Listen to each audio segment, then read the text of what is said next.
skills. I hope you will join us in this conversation. When you see, you've ever been in a situation where your whole life flashes in front of your eyes.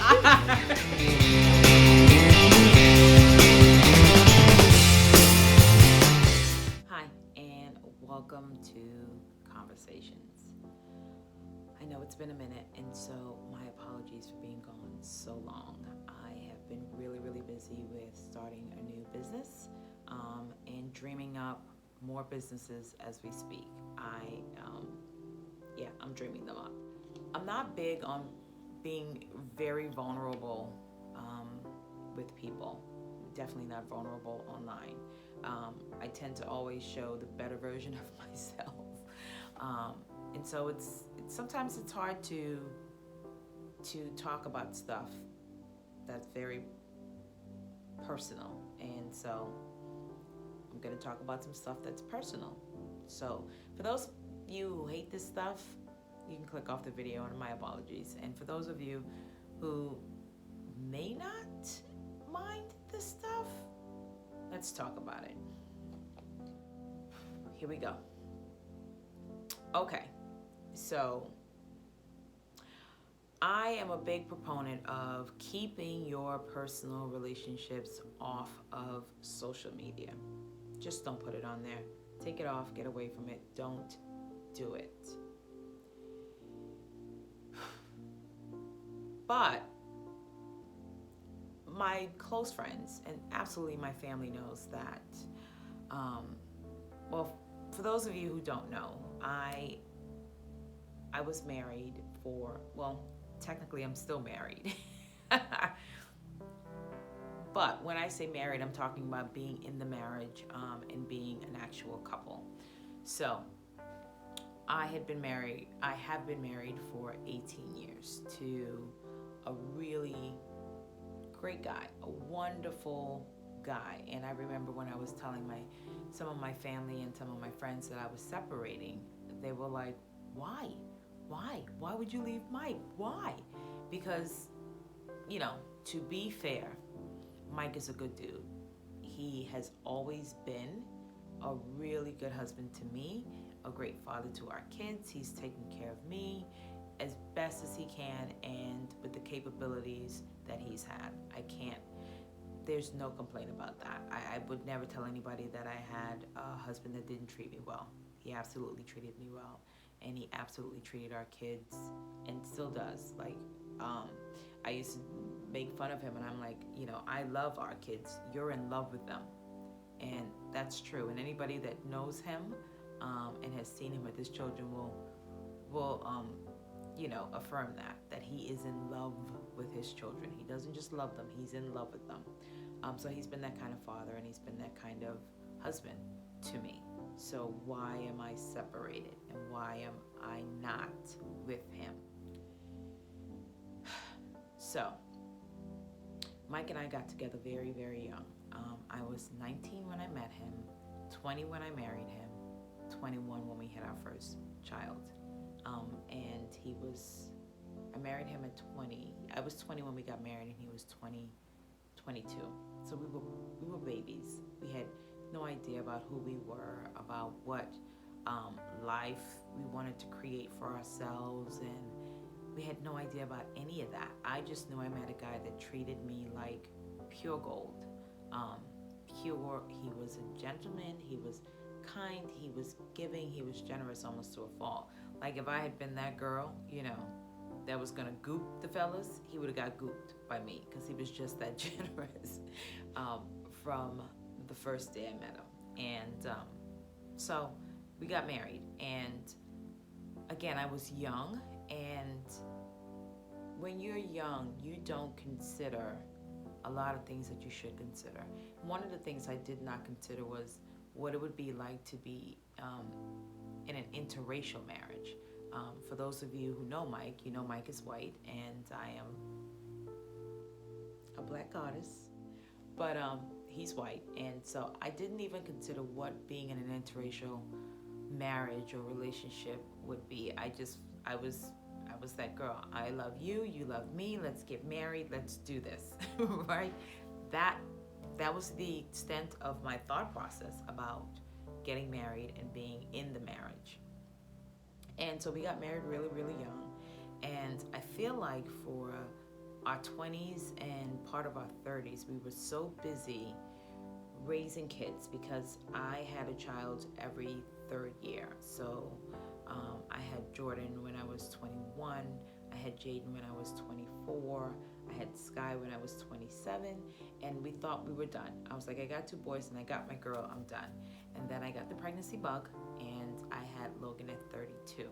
So for all of our 20s, we were so busy raising kids and trying to build a home and trying to build a life that we didn't spend any of that time kind of building our relationship. We did a lot of what young married couples do. And whether you're a young married couple or an older couple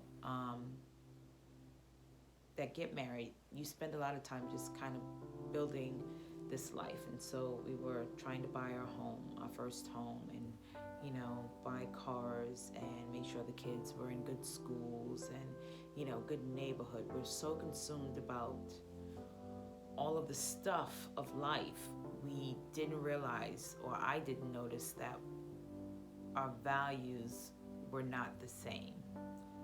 The way we saw the world wasn't the same. On a surface level, we did. But when you started to peel back and dig down, I realized I was married to somebody that I didn't quite know. I knew him, but I didn't know him. I didn't know the Mike he was becoming, and he had no idea of the Tammy I was becoming. We completely missed each other. We didn't invest that time to grow together, and I noticed it more than he did. Mike is a guy he's a creature of habit.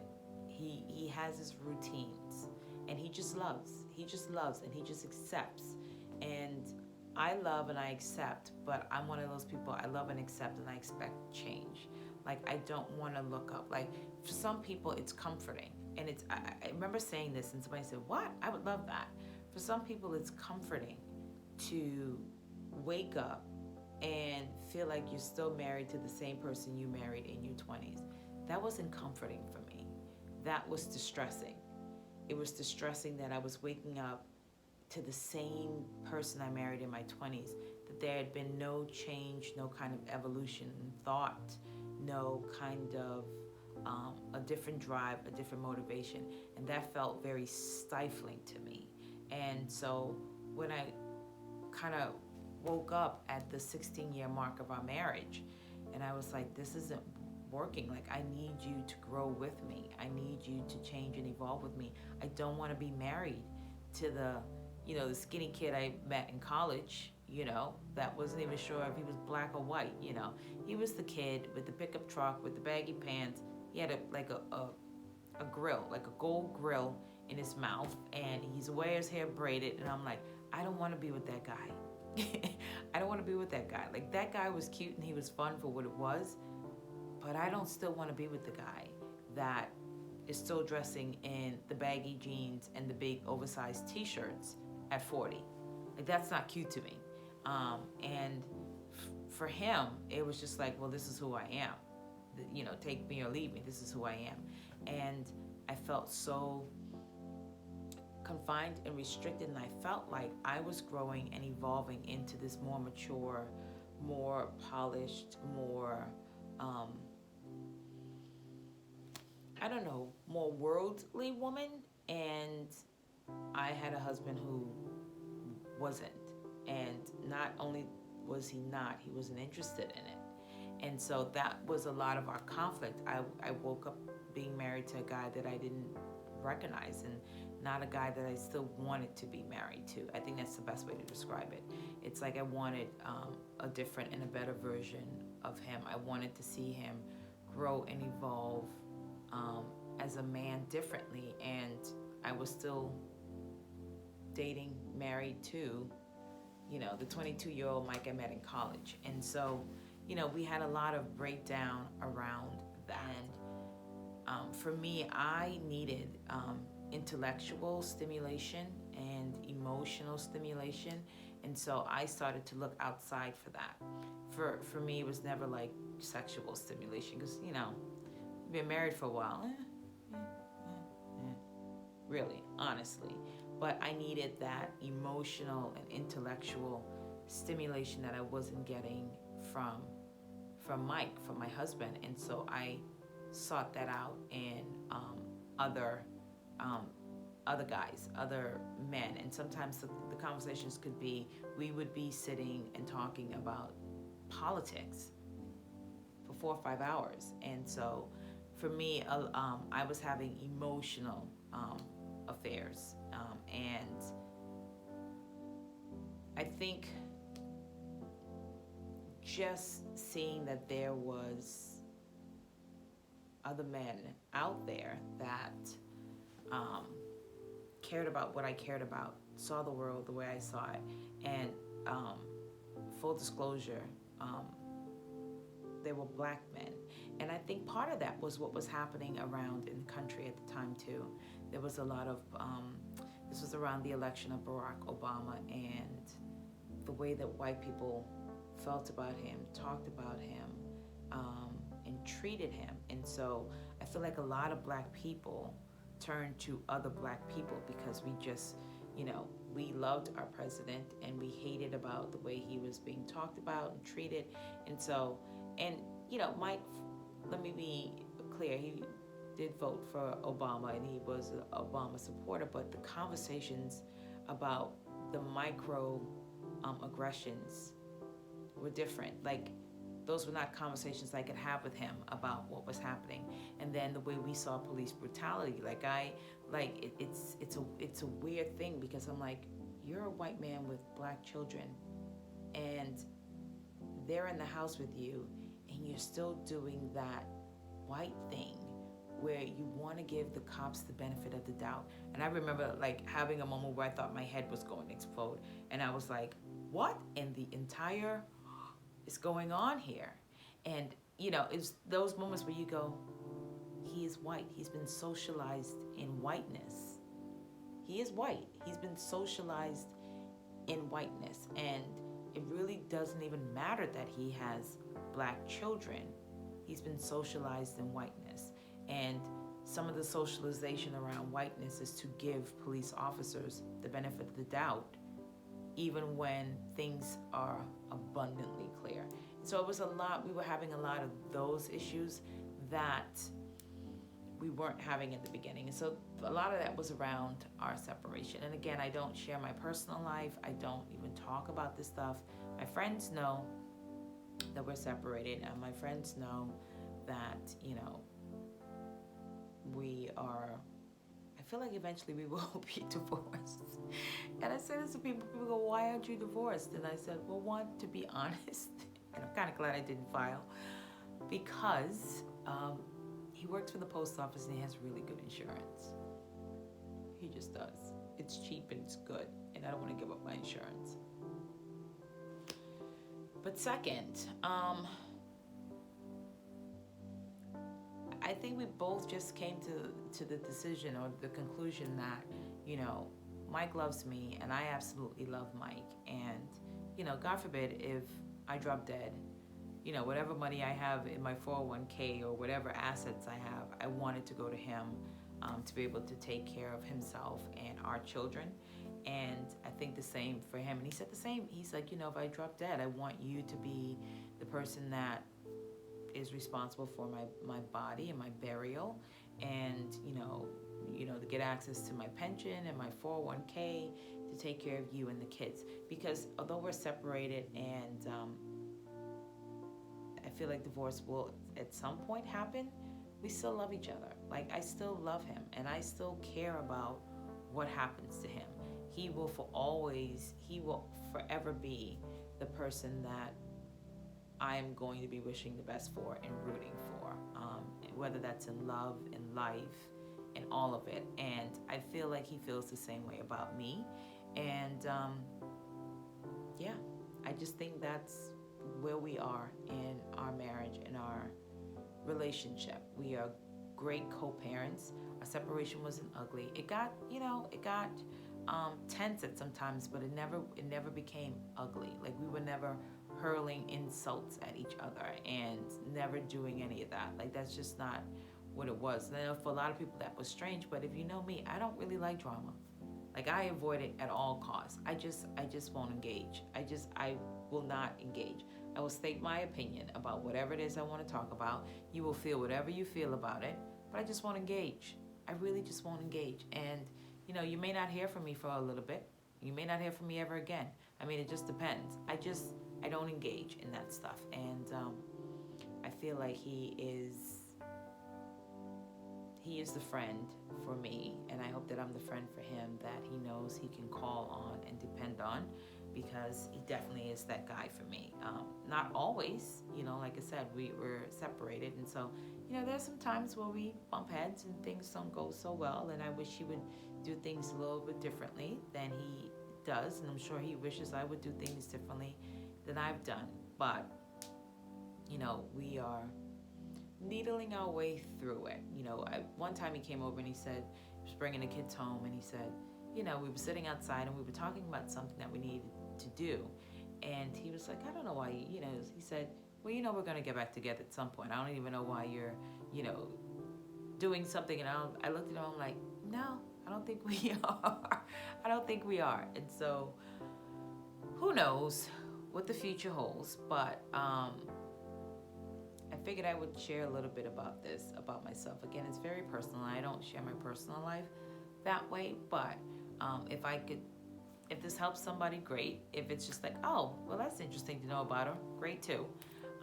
But I will say, if you are married to somebody, or you're thinking about a separation, or you're thinking about divorce, do with all your might and strength, try to make it to be the most peaceful and amicable split separation, because your children will be better for it. They will be better for it. And I feel like our kids adjusted quite well. Like nobody's had to go to therapy. Nobody. Because they got used to us not living together, but they didn't have to deal with trying to figure out what side they should be on, because we weren't fighting and we weren't making them choose sides. We were dealing with our stuff privately and outwardly, still being a family for them. And so as much as you can, and it's, I said to one of my girlfriends one time, and because she was going through a divorce and her ex was being a complete a-hole, and I said to her, I said, I just decided that no matter what he does, if I have to eat shit, I'll eat it, because there's no benefit in my kids seeing their father in any other light than great and wonderful and kind, and every adjective that they have up to this point used to describe their father, I don't want them seeing him as anything other than that. And so even if he decides to be an ass to me, I will eat shit, because it doesn't benefit my kids to be ugly.